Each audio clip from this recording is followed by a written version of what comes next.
histories in the company, but I'm just going to kind of go over it. But the first thing I want to do is ask you, who wants to be an artist for Disney? Let's see some hands. 2, 3. I'm sure there's a lot more out there. So what I'd like to do is I'd like to share some of the experiences of what it's like to be a Disney artist. So if anyone knows someone who wants to be an artist, they can kind of get a little bit more experience on it and some history, so I'll help you out a little bit if I can. So with that, I went to the Ringling School of Art and Design. I'm going to take this off. I'll have my baby shots. It's okay. So I went to the Ringling School of Art and Design in Sarasota, Florida, and then I studied illustration. While I was there, I did an internship with Disney Animation, and that was about 6 months of really intense training. It was like boot camp, art boot camp. And the first one I worked on after the internship was The Lion King. And I can scroll through some stuff here. Who remembers the animation tour over at the Disney MGM Studios? This is not me. This is actually a desk that I did work at, where we had we called it the fishbowl, where people would just be like this living wallpaper, constantly walking past us all the time. So I worked on The Lion King. That was my first film. I worked on the hyenas for The Lion King. Then I moved on and worked on some more films, like John Smith for Pocahontas, Captain Phoebus for Hunchback, Mushu from Yeah! Turk from Tarzan, John Henry, which is a great short, Little Match Girl, who saw that one? Pacha for Emperor's New Groove, Captain Gantu for Lilo and Stitch, Kenai the Bear for Brother Bear, and Lucy the Alligator for Princess and the Frog. Woo! Very busy. About 12 years of projects involved in that. But then we basically, the animation decided to go more 3D at that point, fair enough. So I ended up getting a job with Live Entertainment and Imagineering, where I'm now moving from the film aspects to the theme park aspects. And that was a bit of a trick, because I had to learn how to think about that. And basically, a way to consider a theme park for a film, picture yourself in a movie theater, okay? And the screen drops right in front of you.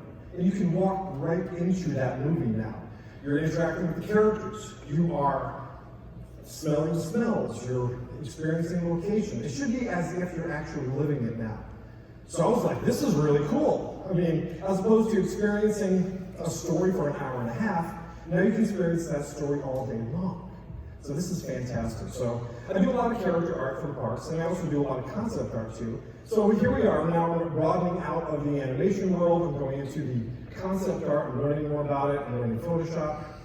I'm learning email, all these wonderful technologies. So these are examples of character art I would do. And I'm just going to scroll through this real quick because we don't have that much time, so we're just going to go really fast. But I want to open it up to some Q&A, and then I got a special surprise for you at the end. For Disney's, for Donna's Dino Bash, designing some characters. This is an idea as far as how we can kind of go through designing character art, some of the statues for the park, and also kind of coming up with some costumes for some of our wonderful characters. And some of the artwork can be real quick and sketchy. Sometimes it can be a little bit faster. It depends on the project, and it varies. Doing some concept art for some of the fireworks shows, like we happened to have an after show. Who saw that one? Magic Kingdom. Doing some random artwork. This one is actually for the Amway Center, downtown Orlando. We do expand out to do a lot of city work. Some construction wall artwork for Disney Springs when it was transferring over. Doing some of our other characters from some of the shorts. It's really a lot of, every day it's the same thing, variety. I work on some of the character art for the topiaries. That's the amazing thing I learned about working for parks is everything is designed, every doorknob, every light switch.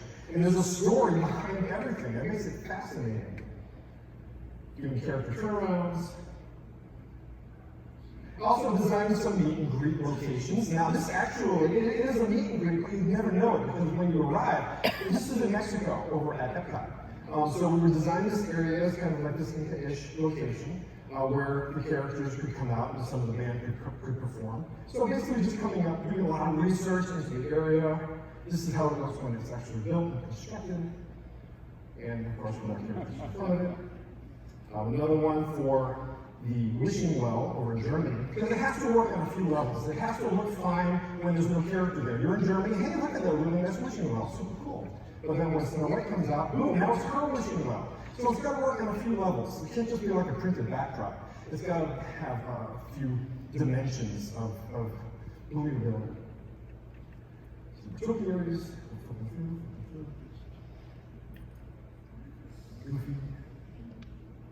also working on some of the resorts, doing a lot of character art for the resorts. So I was asked to work on the Art of Animation resort. I did a lot of artwork for the Lion King building. And with that, see, look at like the bed design in the background. I actually worked with a few other artists, one named Ron Cohey, who's a phenomenal artist. Some of the artwork out front. Even the carpets. There's a little story with the carpets, where if you look at the footprints, they're actually telling little stories about maybe they're having a little scruffle in the bottom there, and they're kind of arguing about stuff. And there's little stories along the path that you would notice as the kids are running through the hallway. They're trying to stay in step. So the front artwork. Character art everywhere. Tons of character art. Splash Mountain. Funny story behind this one, actually. The original wanted posters were stolen. And this was before Photoshop, so there was actually no base image to reprint for these. So I actually had to go back in and kind of rethink it a little bit and come up with an updated version. More construction walls. This is for a Seven Dwarf Mine Train. This was a popular one because people can peek through and see the construction happening. And Halloween, which is coming up again.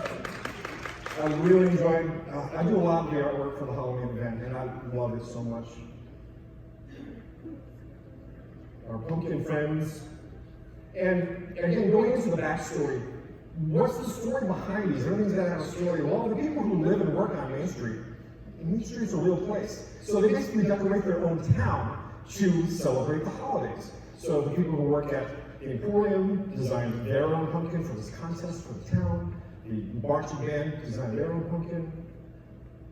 The candy shop worked on their own pumpkins. And the mayor. And actually, this was a great one because I do the concept art, but we have our fabricators, and they actually made it so the clock actually works that's hanging off of his belt. Very clever, I know. We have a lot. That's one thing I love working here. It's the team of people that we work with. It's inspiring. Every day I'm learning. I'm pointing it to the screen like the screen has it.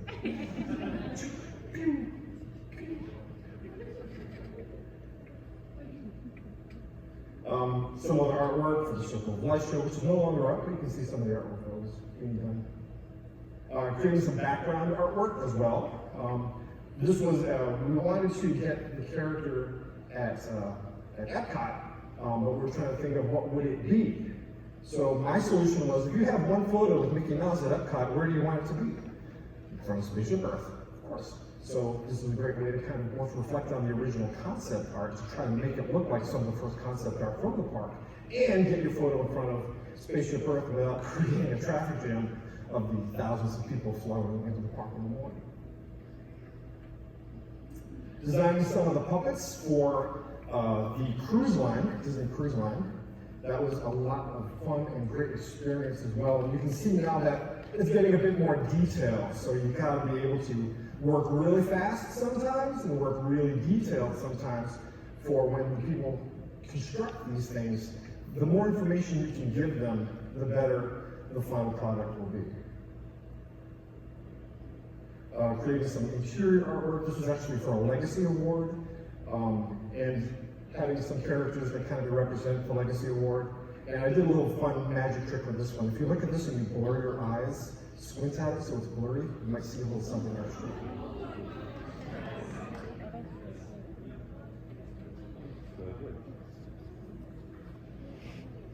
Some artwork for the All-Star Resort. Again, this is examples of all the things you can do if you want to be a Disney artist. The variety is endless. Lots of opportunities. Some of the flip bed artwork for the Wilderness Lodge. Some of the maps, who goes to the Halloween or Christmas events, you get those little maps every year. I do a lot of that artwork. Now, when I would do that, of course, I would look at the characters and see what Mickey and Minnie are wearing for the event and try to bring that into the artwork. So the first thing we do is I come up with a lot of different ideas, sketches. Which one's going to be the best one? Because you work with a team of great talents and everyone kind of chooses their favorites, and working together, you work your way towards the best solution. Teamwork makes the dream work. And then once we choose our favorite, I'll go ahead and start polishing up that sketch, giving a little more personality to the characters. Of course, Donald might not be as well off with his candy, and he's a little bit better sometimes. Building characters into the artwork, coloring it up, some shading, full composition, and then the final image itself. Some more artwork for the princess room and work on the leaves. Some candy. This is actually a candy coin that went on one of the holiday cupcakes. Some stained glass artwork that's actually is in the back of the World of Disney store. Some of the ceiling murals that actually was on the World of Disney store, but they rethemed it since. I wanted to show this anyways. I wanted to make it look like you're looking up into the ceiling. Now this was an interesting project because when I was given it, I was like, I didn't even know there were ceiling murals at that time on it. In that building. So I went over and looked at it, and I was like, oh my gosh, there are ceiling murals up there. They wanted me to add a couple of more. So I'm thinking, who sees these? And then I'm noticing everyone in the store just kind of shopping, looking at shirts, looking at trinkets on the shelf. But the kids in the strollers are on their back. So that's the kids, that's the people who are going to be seeing this. So that's who I targeted this for. I wanted them to be able to look up as if they're looking through the roof and seeing all the characters. Because mom and dad probably won't even notice this, but the kids will. And there's the next time shot. Getting to add in some of my personal favorite characters like Elliot. Working on some stage designs over at Disneyland as well for the Frozen show. And right now, since we announced it, I can talk about it, but I can't talk about details. I'm presently working on the Zootopia land for Shanghai. So not only that, working for Florida, but I get to work for other parts as well, plus the cruise lines, plus the resorts. I don't sleep anymore. This is for the beach club, where we have a Captain Hook area. It's like a kid's playroom, so they have me do this portrait. And one of my favorite things I do on my own time as a volunteer work is I help design a character, Mayor Clayton, for Give Kids the World. And I think this is one of my proudest achievements for sure, because I love Give Kids the World with all my heart. Anything they need, I'll be there, like right now. They asked me to come here and do this for everybody. So, with that, I didn't do that. I would love to answer any questions you might have. Where are we at on time? Okay, just give us some time. 10 minutes. Any questions about artwork or what have you? Yes, sir, right here. Yeah, that's fine. Okay. Hi. For a professional artist, aspiring Disney artist, my question is, what would you say are the most essential components to a portfolio for submitting? Ooh, good question. What's the most essential things to add into a portfolio for submitting? Well, you've got to, just like with a resume, you target your resume or your portfolio to the specific job that you're applying for. With that, only include your best artwork. Don't include everything you've ever done.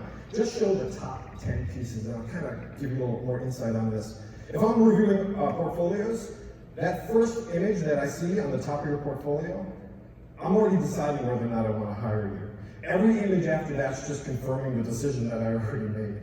So make your best image the first. Then wrap it up with your other best image. And then have all your best images in frame as well. So that's it. Less is more. Don't show everything. Just show your best work. And as you're going through, it's like, yeah, I want to show that. Yeah, I want to show that. When in doubt, throw it out. Only your best work. Hopefully that helps out. You're welcome. Hi there. Hi, I have a daughter interested in what you do. What made you choose Ringling versus other design schools? Oh, good question. You asked me what made me choose Ringling School of Art and Design instead of other design schools. Actually, I applied to a lot of them. I even applied to CalArts out of California. I got rejected from all of them. Basically, you already have to have a level of knowledge of art, and I guess I still needed to learn a lot at that time. But Ringling, for some reason, saw some hope in me. So when I got in, I busted my butt to learn as much as I could the entire time with a passion. And that's one thing about this job is you have to have a passion for what you do. So that's process of elimination. Not that was the last college I wanted, but it was one of the ones that I applied to. And of the 3 or 4 at the time, that was the one who accepted me. Unfortunately, it was really close to Orlando. It's about 2 hours away. So I was able to get a little part-time job while I was going to college working in parks. On my thinner days, I was a dancer in the electrical parade. Oh, I'm showing age now. Oh, no. Oh, I thought you had your mic. No. Anyone else? Hi there. Oh, we got a microphone. Hey, folks, how are you doing? First of all, congratulations again on winning the Legacy Award. With the Humanitarian Awards, Kingdom, and thank you for that wonderful speech as well. So I have just 2 very easy questions. Inspiration for you, like I just mentioned, as you were with your passion, but do you have like any inspirations that you looked up to, like when you were beginning your career, like, and now look at yourself now a complete success, and like, but did you have like any inspirations you looked up to, like famous artists and like? So many artists. I mean, it's phenomenal. Now, at the time, I had to find artists like Frank Frazetta. I had to go to libraries and books, and now you've got the internet. So all the artists on the planet are right there in front of you to learn from. So that's one thing you can definitely cheat on. But Frank Frazetta, and then when I got the job with Disney, so many other artists that I work with inspire me every single day. And it's phenomenal how the talent that comes in. So I would have to say my coworkers. But I didn't even really want to work for Disney originally. When I was a kid, I wanted to work for Steven Spielberg. I wanted to work on movies like E.T. and stuff like that. So, but then I saw the film that kind of changed the direction of my life, Robin Hood. And I was like, oh my gosh, these characters are so alive. I want to do this. And that's when I decided to go into animation. And then my last one is being a cast member and Disney being your life. What does that mean to you? Like, is there a message behind that? Like what does that word mean to you? Like Disney, like what does it mean to you? Quality. I mean, details, honor. It is in expectations. You want everything you do as an artist to be the best thing you've ever done. I want what I'm working on today and what I'll be working on in about half an hour when I get back to work. I want to be better than the artwork I did yesterday. And tomorrow, well, Monday, probably tomorrow, I'll be working on artwork that I want to be better than today. So you're constantly improving your own artwork. And I think that's one thing with Disney also. He's always improving, the projects are getting better, and yeah, et cetera, et cetera, et cetera. You're very welcome. Nice to meet you. Hi, over here. Hi, I'm Sue. Hi, Sue. I just have a question. And you showed a lot of artworks, but one thing we all take home with us, and we see them all over T-shirts. And who does the design work for T-shirts? That's our merchandise department. I'm more phenomenal artists. As a matter of fact, I have a few artists that I worked with in animation who are now over there, like Ron Cody that I mentioned earlier. They are actually in the same building that I'm in right now. So I get to jump over there every now and then and visit and have lunch and just kind of catch up on all the new trends that's happening. So yeah, that's our, the name of the department is, well, at one time it was called the Disney Design Group, and now it's called the Disney Creative Group. So that's the people who make all the merchandise. You're welcome. Just wondering, how do you know when you have like the confidence to say that an artwork is done? You never do. For real, it's always, I will never be happy with any of my artwork. I have to stop when I'm 90% happy with it, and I have to move on to the next piece, or else it'll never get done. Like when you're leveling up in Pokemon. The higher up you get, the more experience points you need. But you gotta stop it at one point and take everything you've learned and move it on to the next project. But if you want it to be 100%, it's gonna take you months, if not longer, and you gotta turn this stuff around pretty fast sometimes. So to do yourself a favor, when you're 90% happy with it, stop. And then, but also do a lot of peer reviewing as well. I show my coworkers artwork constantly. I'm like, what do you hate about this? You know, who can I fix? What's the first thing that really bums you out when you see this? So, and there you go. daughter is an aspiring animator, and we'd just like to know, what is your top recommendation for developing her skill? How many hours do you put into this, every day? And how can she market herself better? It's kind of field. Yeah, for sure. As far as the amount of work, if I'm awake, I'm working. I draw all the time, and I wish I could draw more. Because when you're drawing, I wish I could draw more for myself and just practice, but I'm busy. So that's fine, but the more you draw, the better you get. Don't draw from your imagination all the time either. Look and learn. Look at your dog, draw your dog. Look at a drawing that you like of a dog, draw that dog. Learn from everything you do, and that's how you continue to improve. Because if you're just drawing from memory all the time, you're on a treadmill. You're not really going anywhere. You're just kind of repeating your own habits. So hopefully that helps out. Thank you. Cool. That's good. Hi. It's really impressive seeing all the work that you've done and collaborating with all these people, and I hope to be part of the company someday. And I'm just curious, because you've animated, plenty of characters from so many movies. Besides any of those animated characters, out of all the Disney characters that exist, which one is your very favorite? Whew. Out of all the characters that I've worked on, or just of films that I've worked on? Any film, but I mean besides the ones you've animated. Is that a Stitch mask we got on? Or is it? Yes. Lilo and Stitch is my personal favorite animated film. It's phenomenal. The music in it, the story, the creativeness. An alien goes to Hawaii. What? What's the princess? So it's I always saw Stitch as a mirror of myself because I had Asperger's syndrome, and it was very different, misunderstood, and I relate to that a lot. And that's why he's my number one favorite character. That's why his attraction is on my phone. And you draw it all? Yeah, not always, but sometimes. Okay. We'll find things that like artwork kind of helps you through moments as well. That's what I do Yeah. also. It's like if I'm feeling bummed out or frustrated, a lot of times I'll draw and it'll bring me out of it. And put some music on that you enjoy. And it's an emotional thing. I think that's one thing that is the most important thing about this job is the emotion. People will forget what you said and done, but they will never forget how you made them feel. And when people come to Disney World, they get that feeling. And that's what brings them back. This is why it's not like one of the other amusement parks that you get out in, wherever. But this is an emotional place. So something to consider with artwork. Artwork does make you happy. Agreed. Thank you. You're welcome. So we use a Pokemon metaphor. Now the question has to be asked.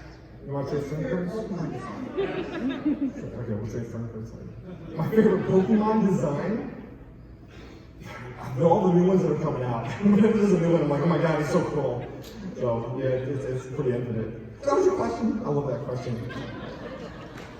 Cool. All right, one more over here, and I got a special treat for you. Hello. Hey, also a Pokemon player and wanted to trade friend cards. But I also do some drawing too. After doing like a quick body sketch of the back line and whatever, do you start with the eyes or do you start with like the head? And you use a Wacom tablet, or how do you actually? Good question.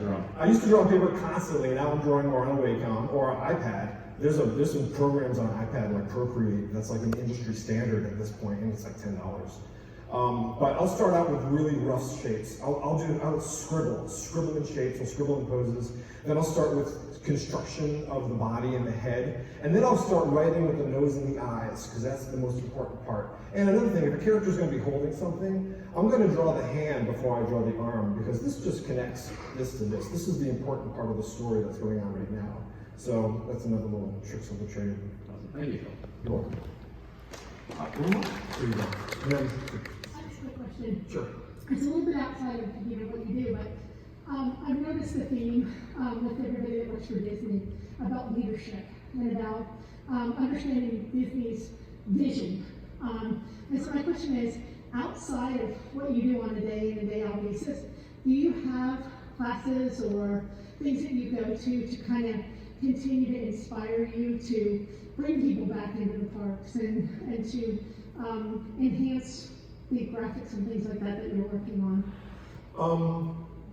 Yeah, you mean like personal training and development? Yeah, like mentors, is that part of your day? Oh, whenever I see someone and I meet someone, I've had so many people help me out. Like one of my favorite artists, his name was Sam Ewing, and he was an artist that worked at animation with me, but I joined in and he was already like a Disney legend, and he really trained me a lot as far as the artwork goes. So having that opportunity to pass that forward and finding people and taking that time to really be there for them, because if it wasn't for people like Sam, I wouldn't be where I am today. And now I want to help out other people. I want to be that Sam Ewing for some upcoming artists. So you got to kind of pay it forward with everything that we do.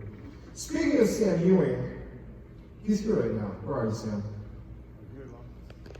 Sammy? Oh my God, Sammy, get up here. Sam Ewing, ladies and gentlemen. This guy is massive. Totally massive. Good to see you, my friend. Oh, I miss this guy so much. He told me he was going to be here. I was like, we got to get him up. This guy's a Disney legend. Sorry, forgive me, I'm a little nervous. No. Real. Wow. Yeah, Sammy's fantastic. Sammy, if you got a quick second, sure. So we got like a couple of minutes left over. I'm sorry to cut this short for you. Thank you. So what started your career? How did you, what were some of the films that you worked on? And Same as you, man. I mean, Lon and I worked in the studio together for 13 years. I was a little before you, I think. I started with a Roger Rabbit short. I love Roger, he's great, but Stitch is man, he's still man. That was a great movie, a lot of great fun, great people working on it. And somehow Stitch touched a lot of people with his attitude, the kind of person he is. You relate to him. Yeah. You asked where it got me started. I think just like everyone else, I loved cartoons when I was a kid, For me, it was Bugs Bunny. I mean, wow. Oh my gosh, yeah. I loved Bugs, but like you, I love to draw, I like to doodle, to flip books in the corner of your books or your textbooks, instead of that, like you drawing flip books and things like that.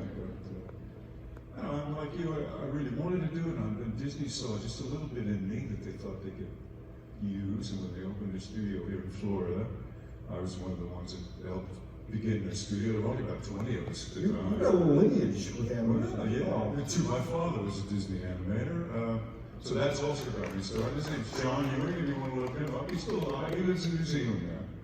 But he's still alive. He's pretty old now. He's kicking around. He worked on, pardon me? Oh, his first picture for my father was, I'm going to try to learn. It was one of the last hand-drawn ones, one of the last hand-inked ones, but then he worked on 101 Dalmatians, so they changed that to Xerox. And as you say, Disney always meant searching for new ways of doing it, new ways of giving an artist tools to do his best job. Yeah, if I could kiss your Disney behind for a minute, the stuff that you showed, it just took me back. You are awesome. The stuff you do and the way you do it. Your mom is one of the great guys in the world. We're not all that nice at animation. Believe me, we weren't.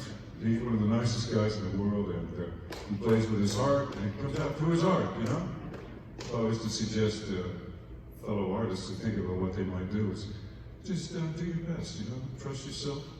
Give it all you got. That's what I would say. Awesome. Thank you, Sam.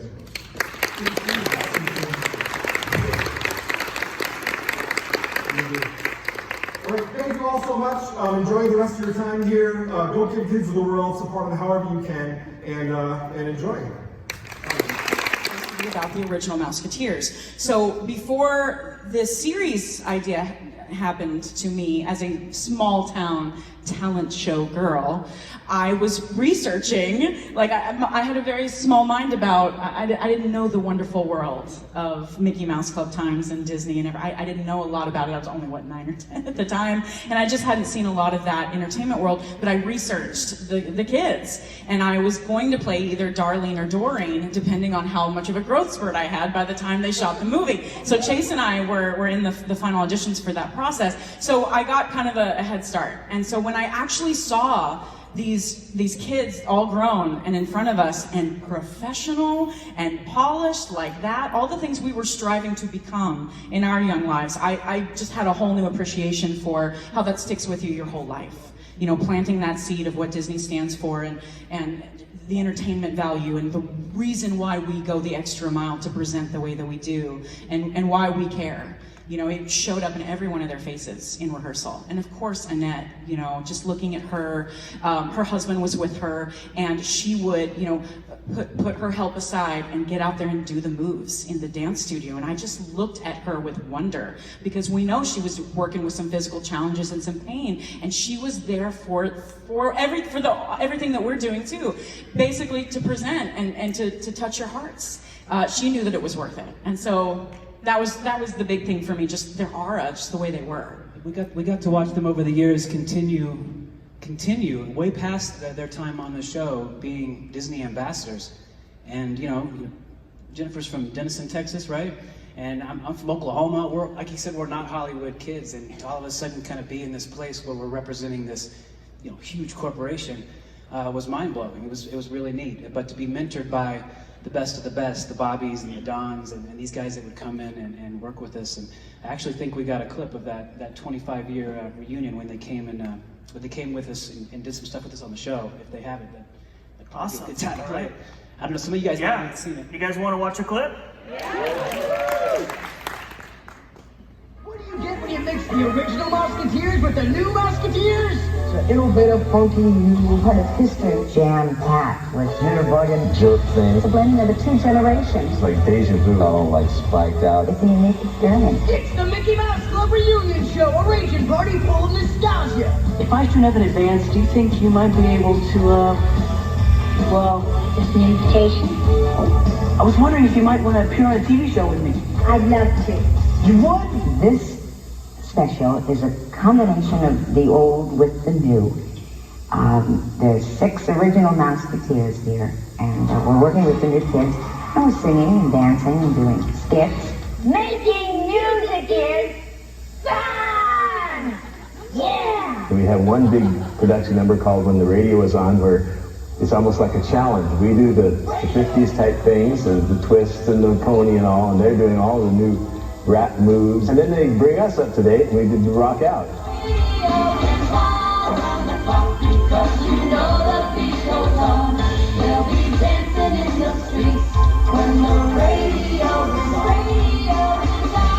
We're still singing and dancing, and with the kids that we sang and danced next to 35 years ago. And we look over and smile and wink at each other because it brings back such wonderful, happy, warm memories. And it's great that all these years later we can still do it. Come on, baby, let's close the door. Come on, baby, let's rock some more. Come on, baby, let the good times roll. Roll all night long. Come on, baby, rock me all night long. You know, when you work for a living, you're raising children like my wife and I are. You forget how much fun this can be, and this is fun. Hi, Mouska Honey. Hi, Mouska Kids. Mr. Mooska, Mouseketeer, Mouska Daddy now is here. It's like getting together with your old high school buddies, or even before that, junior high. The same relationships and the dynamics work, you know, we still tease each other. They're just like us, but I really can relate to them. Exactly, they're like kids at heart. What really impresses me and to be redoing history is a lot of responsibility because you're compared a lot to the original. But I think with the help of Disney and the wonderful staff that we have, I think we pulled it out pretty well. The show had so much impact, not just for little kids, but, you know, for their parents and their grandmothers sat and watched. So, you know, it was a whole different generation of people that remembered it and loved it, and, you know, look back at fond memories, and you always like to try to repeat something that was very dear to you. Don't miss the memories and the massive party premiering April 26th at 7:30 p.m. Eastern and Pacific. The Mickey Mouse Club Reunion Show only on the Disney Channel. There it is.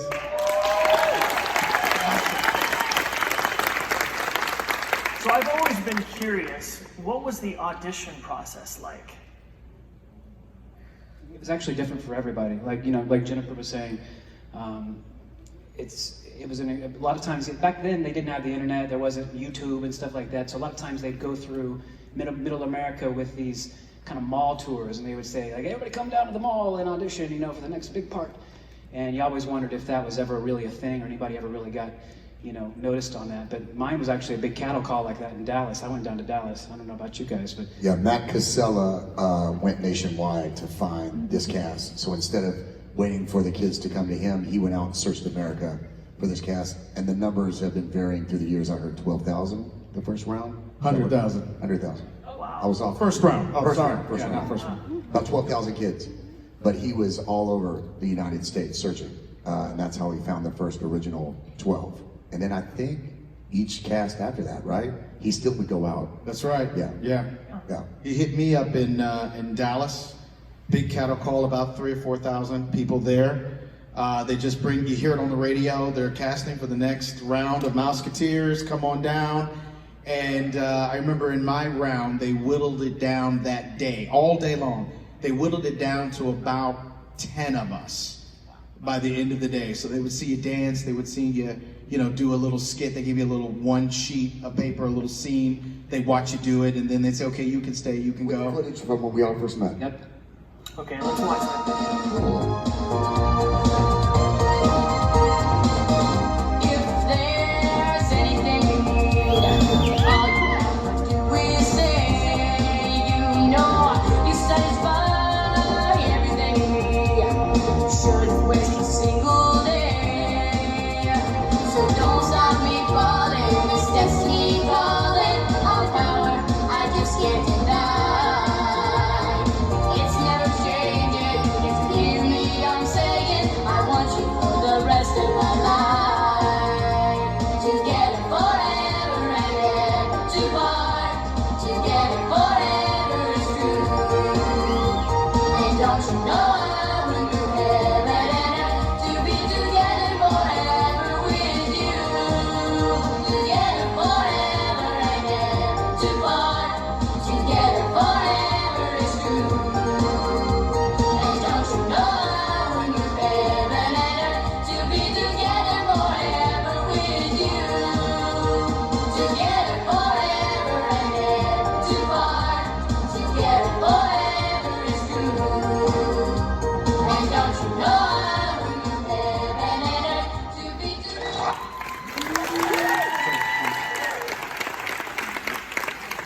So the reason I'm here today is because social impact is very important to what we're doing through the Be Great Productions. And what fascinates me about the Mickey Mouse Club is the fact that Disney started teaching all of the Mouseketeers early on, no matter what their age groups, about the importance of giving back and serving others and humanitarian efforts. So what I want you guys to do is share some of those insights of what you learned about integrity and collaboration and taking your eyes off of yourselves and using your voice as a platform to spread goodness. Yeah. I can kick it off. You know, I had never really even thought about the fact that there were challenges with the environment before I was on the Mickey Mouse Club. Maybe someone mentioned always recycle, maybe I saw a commercial, but it was on the Mickey Mouse Club that they invested time, money, and energy into training us to think about the future, think about our planet, think about social impact issues. For instance, they sent me to Costa Rica to shoot a mini docu-piece about the rainforest being destroyed. You know, we did a whole concert on the environment, which was the first time I had ever sang live on stage. You know, all of us, just live concert.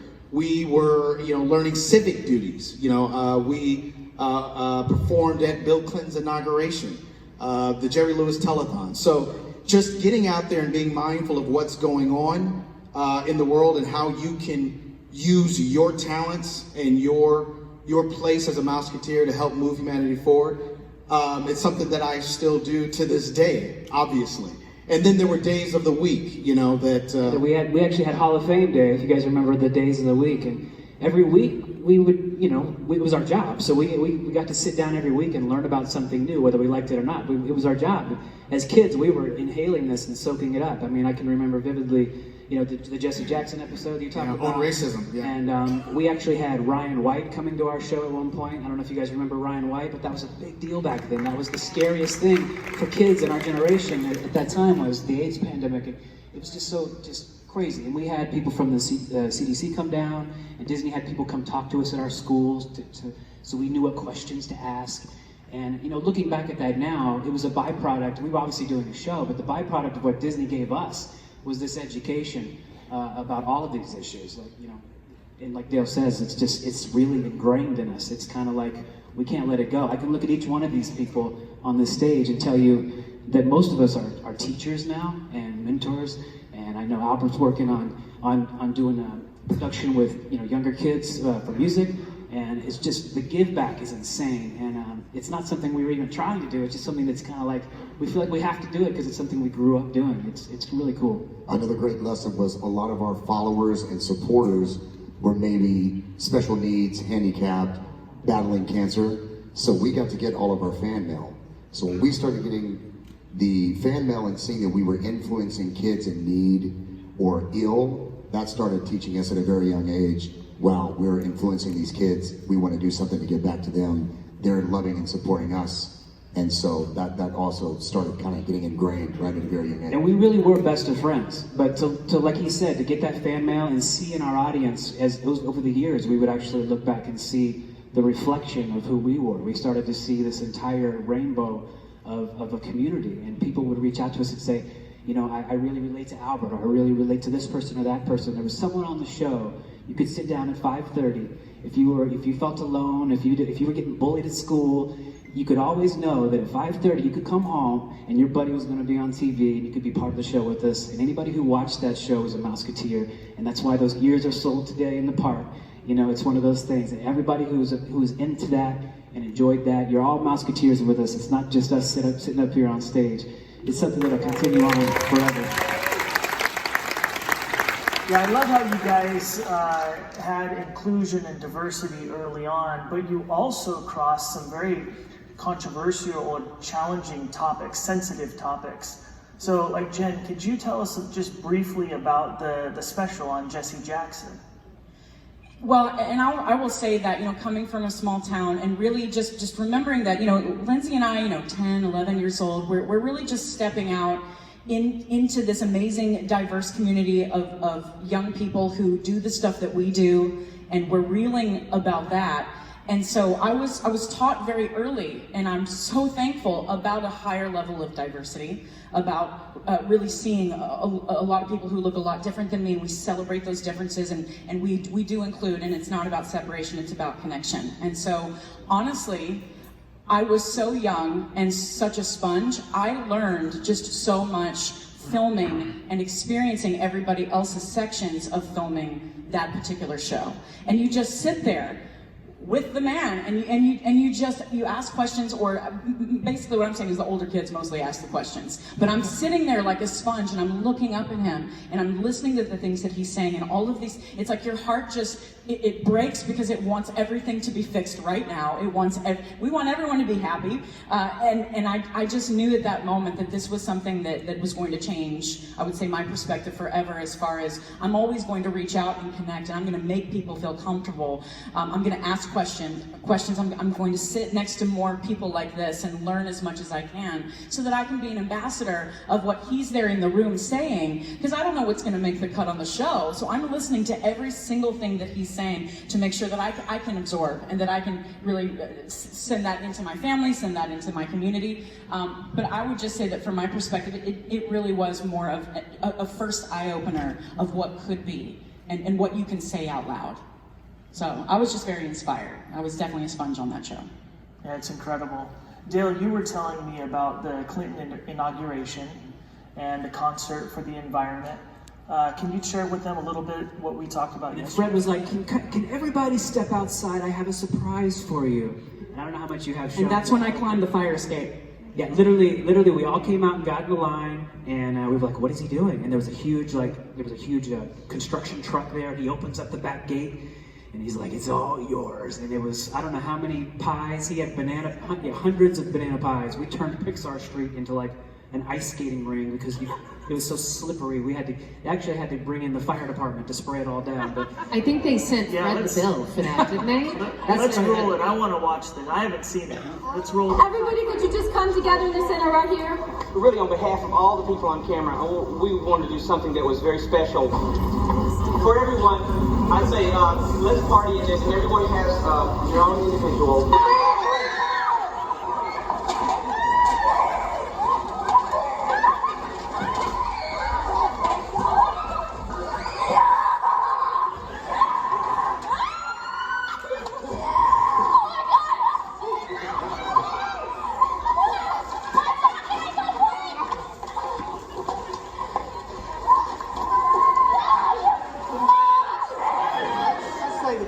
Most of it dispersed, but there was a lot of activity out here.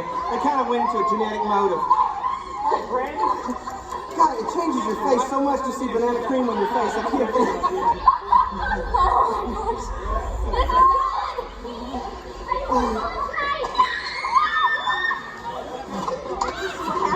You get crumbs. I feel good, man. This is a free country. You can do anything you want.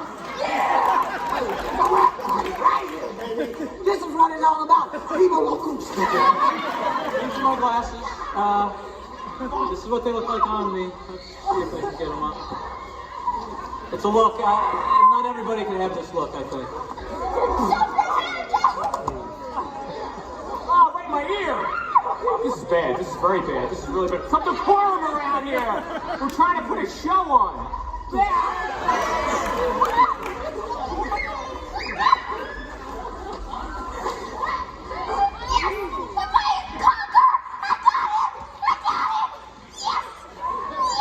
This is terrific. It's a true dignified celebration of the end of a cycle of the Mickey Mouse Club.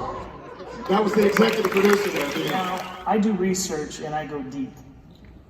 And I learned from a little bird, this could be true or false because I tell stories, that one of you Mouseketeers here on the stage had influence on Justin Timberlake in his desire to develop his beatboxing skills.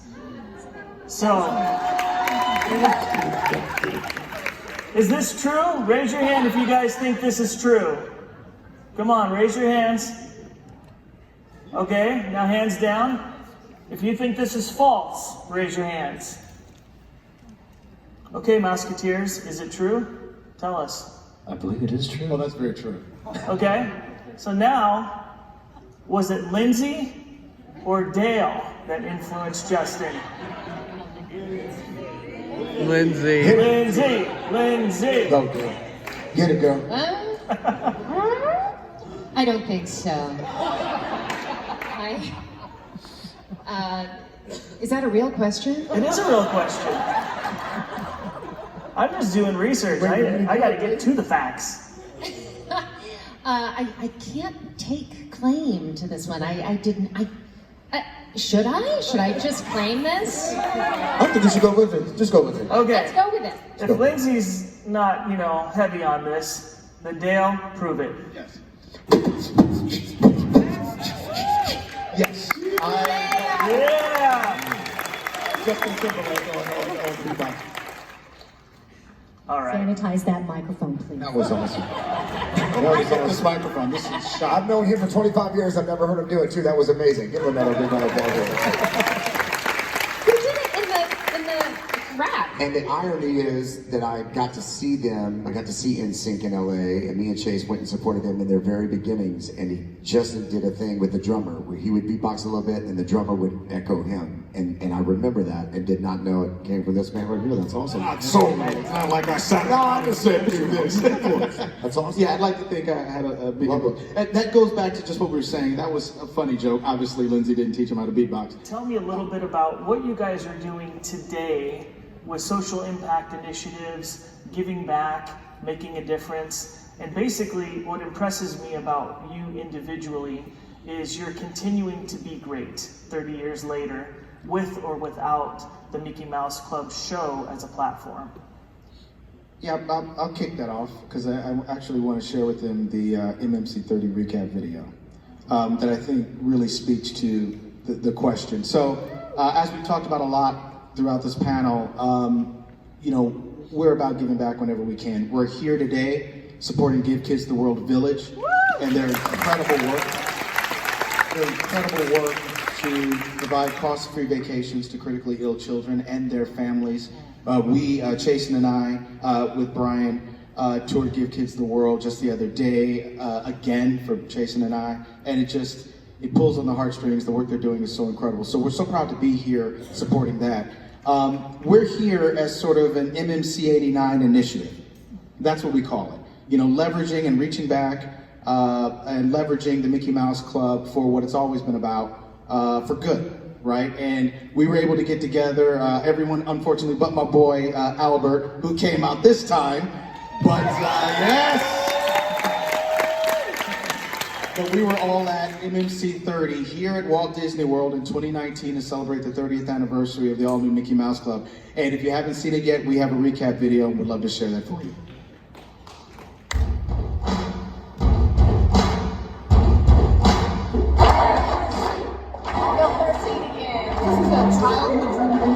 MMC baby, MMC 30, MMC rock, yeah!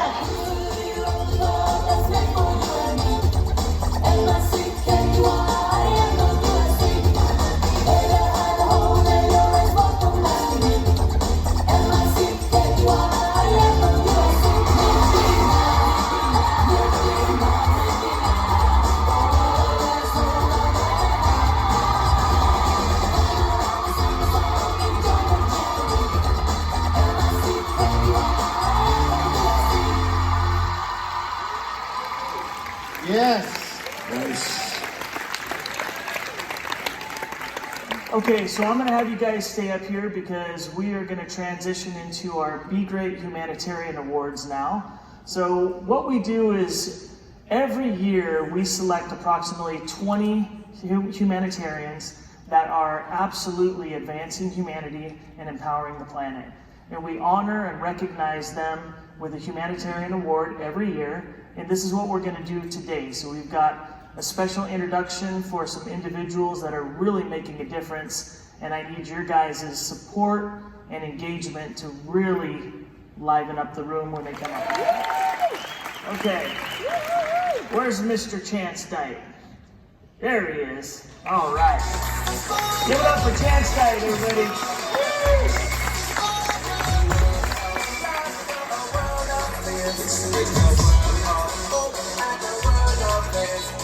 Okay, our first recipient tonight has made a huge impact for over 30 years around the world.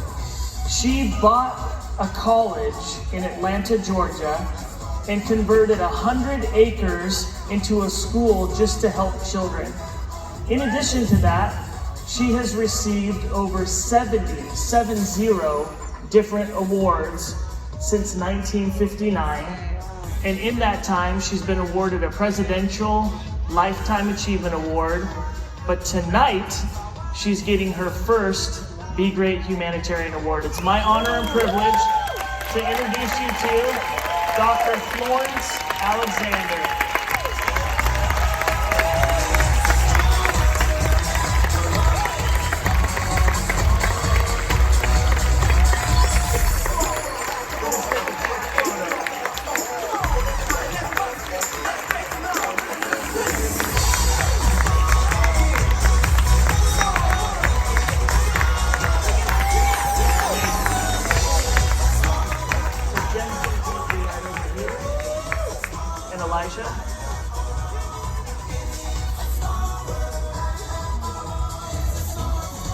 Okay. This next gentleman is very, very talented at what he does, but at an early age, he made a decision consciously that he wanted to focus on inner city youth and underprivileged children. So he's been dedicating his time as a volunteer to mentor kids through arts and business development. So it's our honor to introduce you to Adrian Boycell.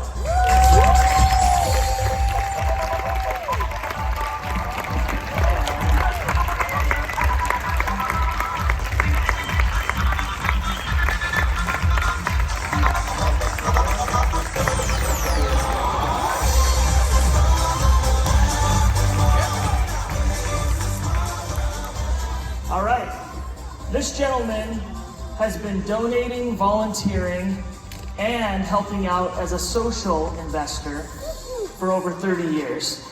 He launched a service learning program that benefited 100 kids that are underprivileged youth. He also launched a tech summit for hundreds of kids for education, leadership, and inspiration. Beyond that, he's helped fund the Arts, the Always in the Club Foundation, an organization, and the MMC 89 initiatives. Additionally, he's funded Unite for Humanity and raised tens of millions of dollars for hundreds of charities. Then he went on to produce a TV series called Give, and it was on NBC, and all they did was spotlight different charities that are doing great things. What an honor and privilege to introduce you to Richard Mabey.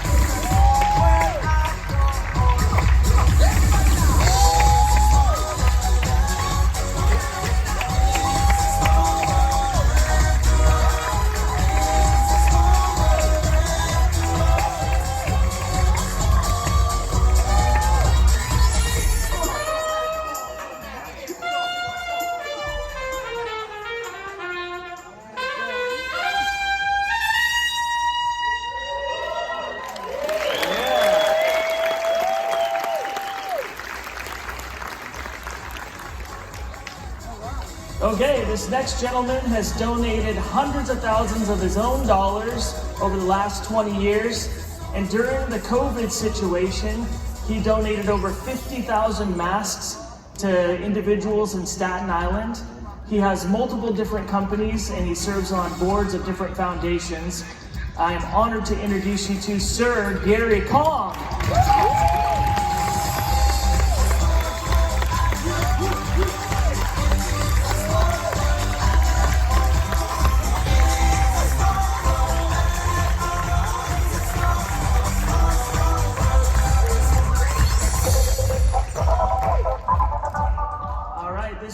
Young lady works with the Global Hero Foundation, and she has been using her skills as a celebrity publicist to influence, mentor, and guide celebrities to go beyond their talent, beyond their reach, and to use that platform to serve back, to give to humanity, to make a difference. She's also a volunteer, has donated tremendous efforts, and this is the beautiful Billy Mitchell.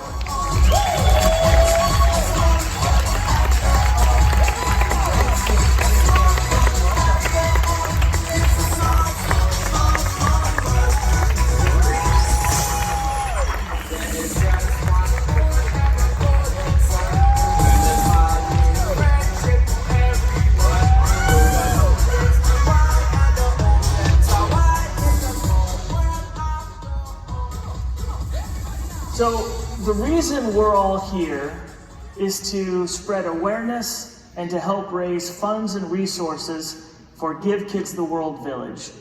I'm sure you guys already know about it, but it's an incredible village, 88 acres, that just serves critically ill and terminally ill children. And they do it through a program that's unlike anything else we've ever experienced. I got to go with Dale and Chasen the other day, and we cried like little babies, just going around seeing all the amazing work that they're doing and the impact that they're making. But there are people behind this organization that are driving it, literally hundreds of volunteers, and there's a large population of people that donate and support and help make a difference. So that's why we're here at this amazing event. But there's a person that's behind all of this that's the driving force. So for 29 years, one individual has served, and she's the current CEO and president of Give Kids the World, and we're giving her our 2021 Humanitarian Award because she's absolutely amazing. Please help me welcome Pamela Landworth.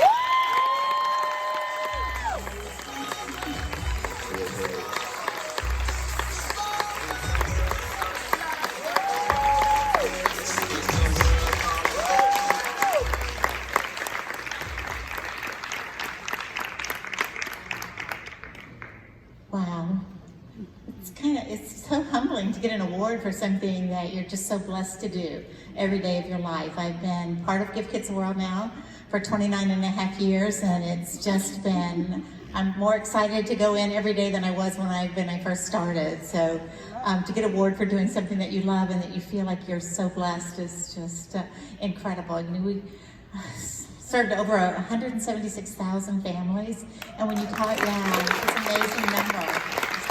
And those families are the true heroes. Those are the ones that need the award, because they, you know, wake up one day and find their lives are turned upside down by having a child with a critical illness. And if you can only imagine what that must be like. And when you see these kids and the families, they come to the village for a week-long stay, and they're worn out, they're tired of doctor visits, hospital stays, and what we want to do is just give them 1 week where they can just be a kid again and have fun and know what life is all about. And so to see that transformation over the week, and to see these kids that come and they're tired, and then see the sparkle start lighting up, and they can have ice cream for breakfast and ride a ride because of our 4 wheelchair accessible rides, and then, you know, stay up late and go swimming. Even if they're in a wheelchair, we have a pool where kids can just go right in their wheelchair, and all of those wonderful experiences. So thank you so much for this. This is so amazing, but it's in honor of all of those precious children. Thank you. Let's get a quick photo up here, Jack. I'm going to keep the mic right here.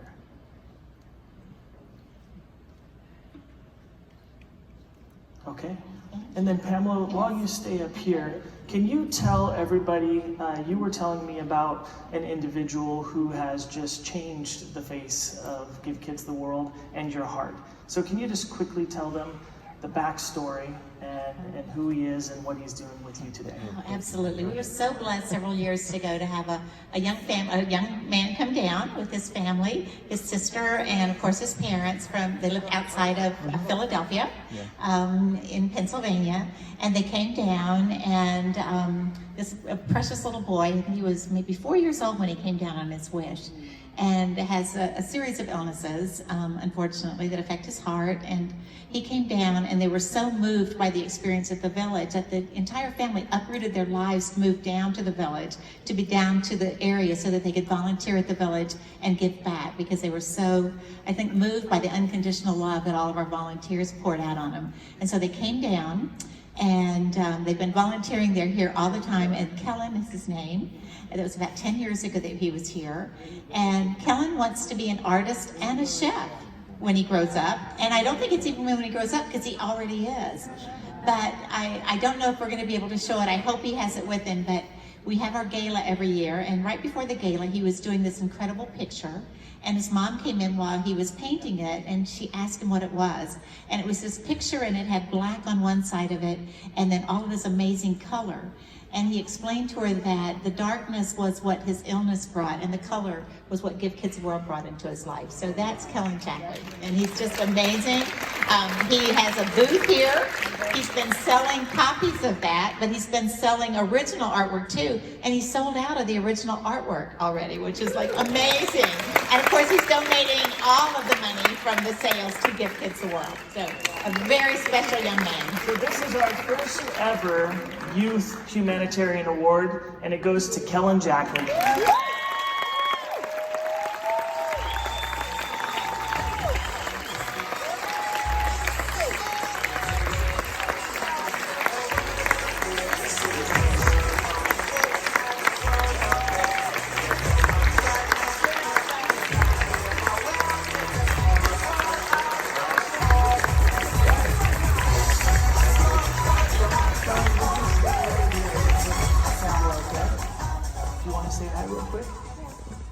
Hello, everybody.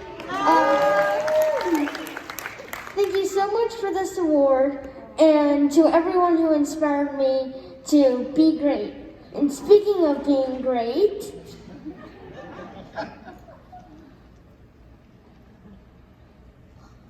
I give you, there you go. Let me do a little something.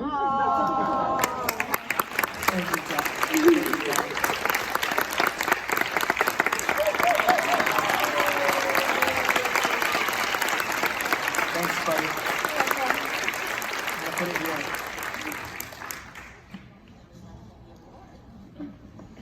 Now I have to break it to Chance that you're my new best friend. Thanks, buddy. I appreciate it. You're welcome. Here's your award.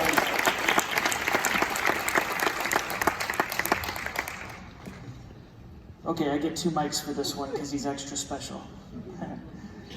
Okay, so this gentleman has been doing a lot of stuff throughout his lifetime to serve people and to give back. But I'm going to have Dale tell a quick story about specifically how he worked with Give Kids the World Village and the MMC 89 initiatives last year in support. Ladies and gentlemen, this next person has been an extraordinary support system for everything that we've been doing around social impact and the MMC 89 initiative. This gentleman helped us fund, was it 18 to almost 20 kids, underprivileged, some of them unable to leave their 1 square block radius normally of where they live. He helped us bring them out to Disney World to give them an extraordinary experience during the MMC 30-year reunion that you saw on that video. This guy has been a mentor to me. He's been a guiding force and encouraged all of us to continue doing what we're doing. And he's got his own organizations. They're helping kids all over the Chicago area and in fact the nation. He's an entrepreneur, a socially conscious entrepreneur, and an amazing public speaker. Ladies and gentlemen, I'd like to honor my dear friend, Dr. James Denton.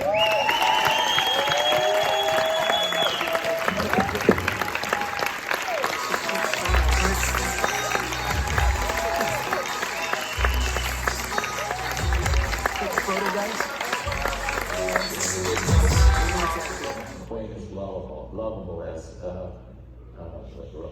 Ryan made him to be, if you met Ryan yesterday. So, and then we had a problem that Figment was green, the dragons were always green. But Kodak, if you remember, sponsored the ride, and Kodak was yellow and orange. And do you remember what film company was green? Yeah, Fujifilm. So they looked at that, and we were all so happy to show them this picture. And I remember they were like eyes of horror, and they go, nothing that ever represents the Kodak company can be green. So of course, this is what we all know and love that came out of that. And X Atencio, the great animator, was responsible for kind of honing in on a lovable and wonderful set of characters. He went into sculpture at Imagineering, and it was just a delightful character that just lent itself to posing, and I think that's why he still exists today, even though the ride that's in there today no longer reflects the emotion and the heart that the original ride did. So it's a tribute to something that's working in that figure. And someone was saying to me the other day that characters are what we remember. When you think of the Wizard of Oz, you think of Dorothy and the Tin Man and all that. The adventures are secondary because you connect it so carefully with those characters. I think Figment has the same longevity of that. It was also, it had to be a challenge for you guys to capture a concept as vast as imagination and make it accessible to people. That was the hard part. You all are gathering information right now, and you're storing it either in your minds, or you're recording it, heaven forbid, or in one way or another. And then you're going to recombine it to make something new. And it's simple, it seems, but gather, store, recombine. That took us 6 months to figure that out, and settle on it. And then the Sherman Brothers happened to write a delightful song that illustrated that. We took you into all the worlds in which people traditionally create, from the arts to literature. That was before computers. That was an IBM Selectric Volcano. Now this one I like. We actually predicted. So this shows you about future predictions here. Look who's in the front on this scene. Created in 1981 for Epcot. We knew we were going to have Spider-Man. And yet where is Spider-Man today? I don't know. Yeah, somebody else. Yeah. Give it back. That's a great ride, by the way, if you haven't been on. Anyway, you saw how literature combined words to tell stories, and then into the world of performing arts with Figment and Dreamfinder, and then because it was Kodak, we wanted to show that science too was about imagination. And all of these were so difficult to do because it wasn't like space and transportation and the concrete other pavilions. Imagination is abstract. So how do you show the abstraction of science? And we created a room or Dreamfinder, winded a dial and sped up the clock and slowed it down and zoomed into micro worlds and zoomed out to macro worlds, and all to, again, Sherman Brothers lyrics. And so it was very digestible, but a very profound thought that through film, we see things that normal people could not possibly see because of manipulation of time and space. And the Sherman Brothers, I think that was something that they talked about learning from Walt, and that's almost where the song "Spoonful of Sugar" comes Yes, from. Helps the medicine go down. Yeah, literally. We eat a spoonful of sugar today for this COVID thing. That was, the spoonful of sugar was for polio. That's what children got. And when Richard's son came home one day, said, "They give us a little sugar cube on the medicine," and we were vaccinated. Anyway, back to today. Figment ended the show celebrating the fact that we can all be imaginative. It's not a skill that's only for certain people, that everybody does it. And we can dispatch people into the image works where they got to make their own creative things. And at the exit, this little invention kind of stole the show on opening day. It gave, when we're talking about personalities, like Elizabeth, about that water has a personality. And I can tell you that little girl isn't thinking about a faucet right there. She's wondering if she can catch it and what it's going to do next. And all the things we think about living creatures was transferred through this fountain that Mark, I can't remember his name. Mark, what's his name? He came up with it. He's got Wet Enterprises now. Fuller, thank you very much. And, it's an interactive show, folks. Is Ron in the room? No. Is that you? Hooray, okay. Okay. And I look the same, right? So you've gone from Greg Brady to Mike Brady. Yeah, and Pat. And what's great is because of the character being a very, I think, emotionally engaging, Marvel came to us and said, we want to do a series of comics. I don't know if they're still for sale in Epcot, but they're a beautiful series. This would make the greatest movie, the Figment movie would be an awesome thing, and with Dreamfinder back in the saddle, that would be, I think the company should do that. That would give us the impetus to put the ride back into action. So, I told you that I was apprenticed to Clyde Clothes. I was his mentee. And while I was in that stage of my career, I painted this with his help and direction, because he had done Pinocchio. And I never painted anything that elaborate again, but it hung over my desk, and it ended up when they needed to redo Disneyland's Fantasyland. They said, well, what about that kid in the model shop? Maybe he could do it. He did that painting, and it looks really good. So I got the job. So always advertise your values, put it above your desk.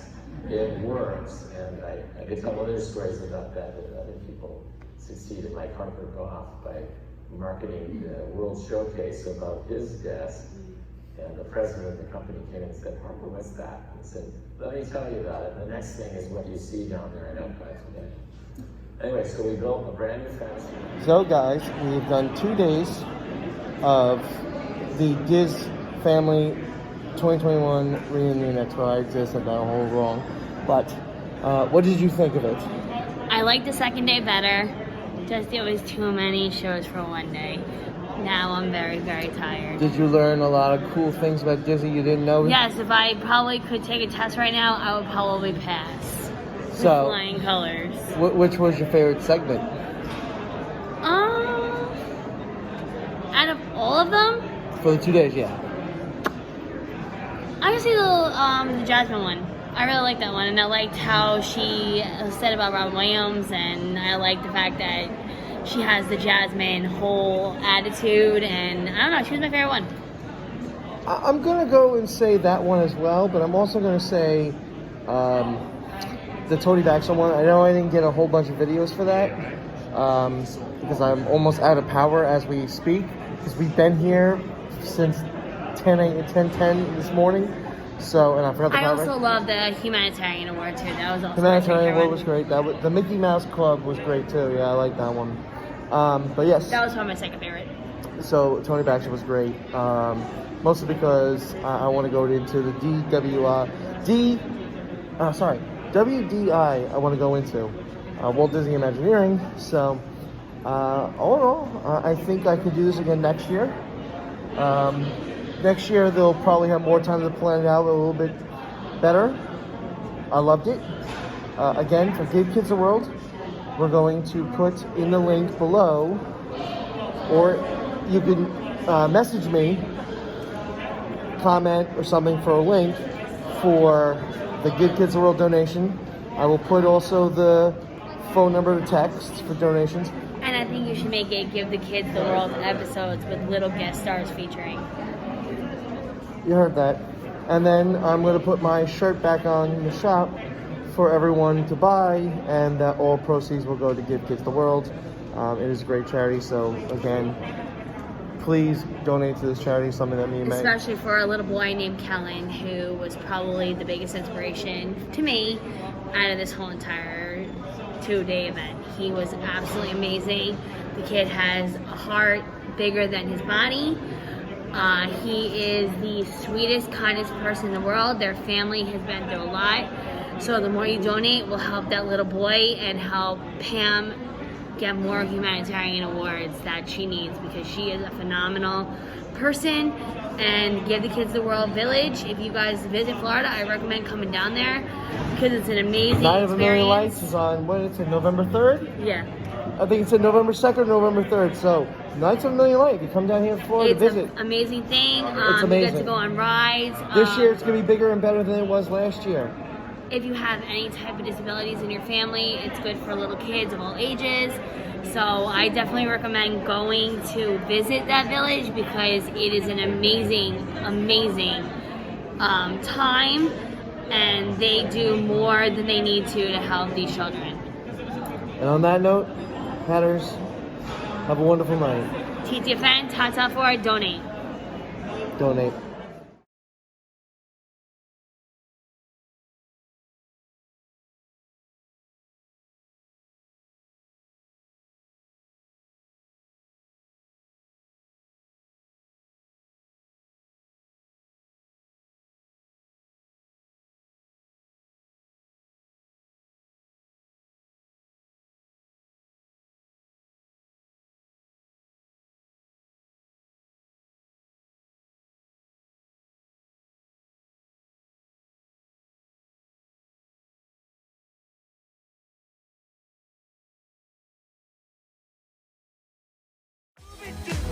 I wanna be like you.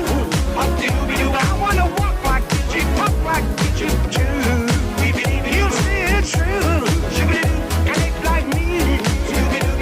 And life will be you. More baklava.